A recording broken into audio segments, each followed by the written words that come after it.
আমি আজকে আরেকটা শিক্ষণীয় ভিডিও নিয়ে আসছি। ভিডিওটা হলো ষাঁড়ের বোতাম লাগানো। তো আমরা অনেক ছেলেরা আছি যে ষাঁড়ের বোতাম পুরো করে লাগাইতে পারি না। তো ষাঁড়ের বোতাম কিভাবে লাগাইতে হয় সে বিষয় নিয়ে আজকে আলোচনা করবো। প্রথমে আপনি চিন্তা করতে হবে ওই যে বোতাম গুলো উপর থেকে লাগাবেন না নিচ থেকে লাগাবেন। তো আমরা জান যেটা মন সেটা আগে শুরু করবেন। তো আগে বোতামটা এবার লইবেন, লওয়ার পরে এটা সোজাসুজি দেখবেন এদিকে একটা ছিদ্র আছে, এই ছিদ্রটা দেখবে লাগাই দিবেন। এবার আস্তে আস্তে লাগাতে থাকবেন। এবার লাগাতে থাকবেন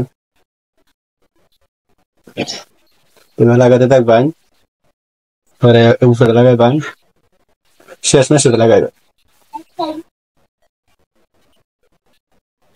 আসলে উপরে লাগাইতেছে না মাত্র ভাবে দুঃখিত। উপরে লাগাইলে গলার একটা সিপি লাগ করে, যার কারণে আমি লাগাইতেছি না।